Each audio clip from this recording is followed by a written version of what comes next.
Imagine a world where everyone has the opportunity to achieve a higher education. A world where every educated person can contribute to a better society and a better life overall. There are already several countries that have made the act to implement a free college for all plan, which paints the U.S. education system as lackluster. Even though it's a no-brainer for most citizens, the U.S. still hasn't approved a free college for all plan. But implementing this plan can be a very bad idea. In the recent decade, free college education has become a rising topic in the United States and has also become controversial throughout the country. There are two significant topics of discussion, which are the cost of free education and its effectiveness. As a college student, I've witnessed firsthand the cost of a university. I've also sometimes struggled to pay for tuition and books. I've also seen the cost drive away potential students who wanted to attend, and previous students are leaving because it costs too much. I'm sure you have all witnessed the expensiveness and possibly the struggle of paying for tuition and books. If the idea of free college intrigues you, it can also affect you if it's ever implemented in the future. Today we'll take a look at the pros and cons of implementing free college in the United States. The main point being argued is if the U.S. can afford a free college for all plan. One side says it is affordable. A main supporter of this idea is Bernie Sanders. On his campaign website, BernieSanders.com, he proposed an act to make college tuition free for U.S. citizens if he ever won the presidency. During the research, they found that it would cost $48 billion to make a 4-year college tuition free, as part of the $70 billion bill. They also claimed that it could be made affordable by taxing Wall Street transactions, which would raise $220 billion per year, according to an article by James Heinz and Thomas Hinderton in Volume 3, Issue 6 of the International Review of Applied Economics, published on July 30th, 2018. On April 3rd, 2017, the Senate Committee of Health, Education, Labor, and Pensions introduced a Free College for All Act of 2017, which proposed a bill that would eliminate tuition for 2-year colleges. This bill claims it would give these colleges grants to pay for tuition for all students for a year. The estimated cost for this plan would be $41 billion per year, which would also be paid for with taxes on Wall Street. The argument against this is that it is not affordable in the long term. In an article published by American Enterprise Institution on February 8, 2016, titled "How Much Will Free College Cost?", James Patowski writes that in response to financial aid availability, colleges raise their tuition costs up to 40%. This will raise costs for College for All plan, which would put a burden on the budget and cause a deficit.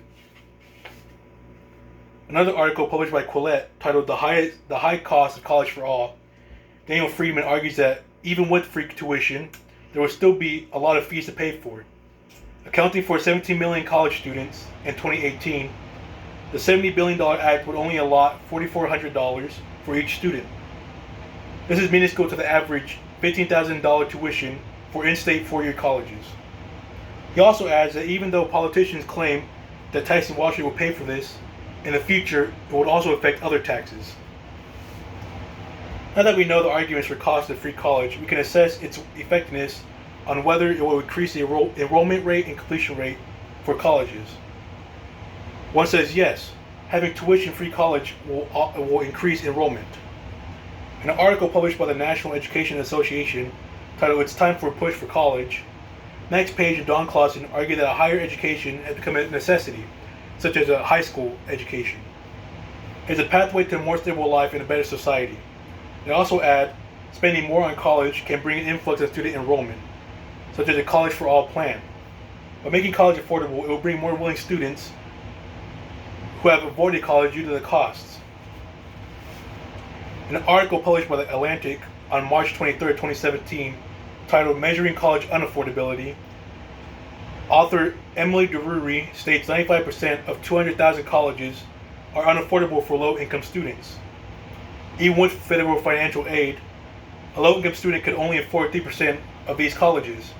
DeRury suggests if state and federal government were to invest more in higher education, such as the College for All plan, then more people could afford a college of their choice and access quality education.